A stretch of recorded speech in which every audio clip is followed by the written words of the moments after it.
What's going on everyone, Eugene here, and let's talk about Neo, The World Ends With You.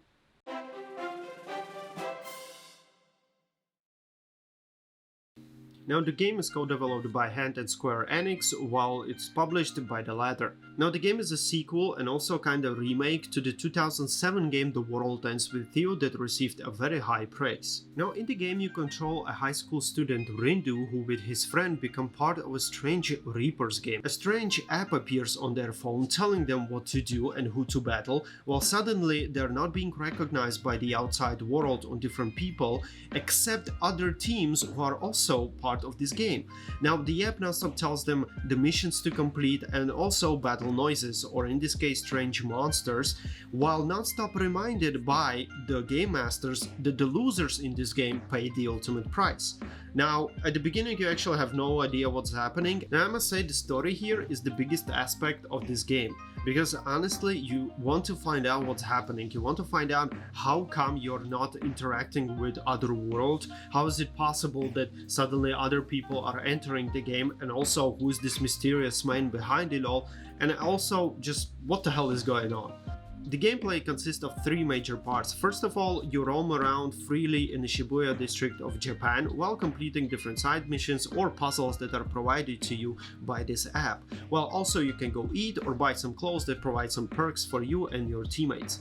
Second part of the gameplay is the combat. Here you fight against noises, or as I said, monsters, or different players in this game. You have at your disposal your whole team, where each teammate has a different ability. You can have a range, melee attacks, or even heals, or some strong knockout attacks. Each attack is provided to you by a pin that you can buy, find on your missions, or receive after each battle. These pins can be upgraded, thus upgrading each skill of you or your teammates. Now in the combat, if you do combo at precise timing with each of your teammates, at the end you can have your ultimate. Now the ultimate here is this very huge heavy attack that deals damage over time to the enemy. And now the third part of the gameplay, and to me it's actually the most annoying one, is the non-stop talk, or like this comics that is going on. Now I understand that this whole game is modeled after some manga or anime graphics, and it is really cool, but the talking here is really too much.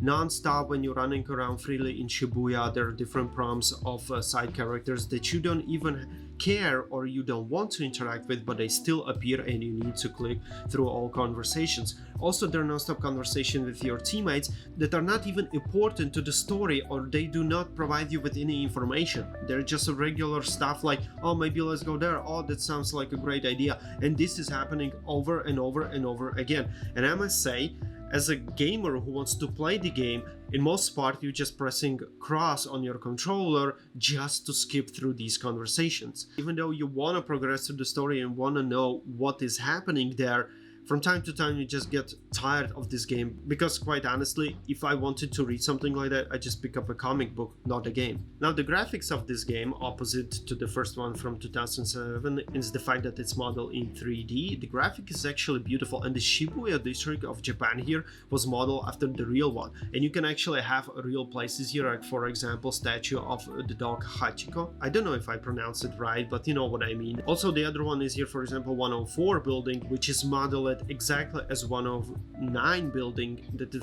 a real building in Shibuya district in Japan. Now the graphics of different abilities and combat are also nice, representing this modern anime style. And also these conversations that I mentioned, even though there are a lot of them and they're at some point annoying, they're very well drawn and they feel very professional. Now also, as I understood, the story here closes a lot of endings or chapters from the previous games, because a lot of people who played the first one from 2007 are saying that the game ended in a lot of cliffhangers, and this one is something like a sequel completing every chapter. While, for example, for me, a person who never played 2007 games, I was still very enjoying the story and I was looking to the ending and I wasn't like a little bit confused. So this game is also for people who never played the previous game. Overall, I would say that Neo The World Ends With You is a nice game, and it's for people who love Japanese manga, it's for people who love this kind of culture, who watch anime TV shows or movies, and who also enjoys this great story, which, as I said, is really amazing here.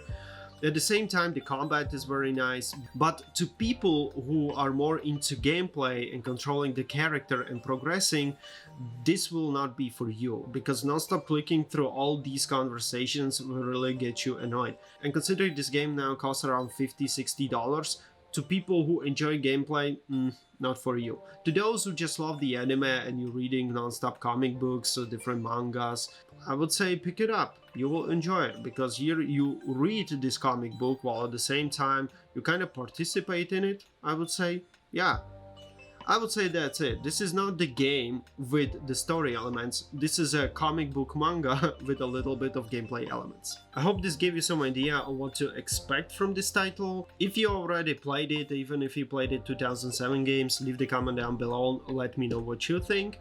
And I hope you enjoyed this review. Thank you very much, guys. Stay safe out there, and as always, keep on playing, my friends.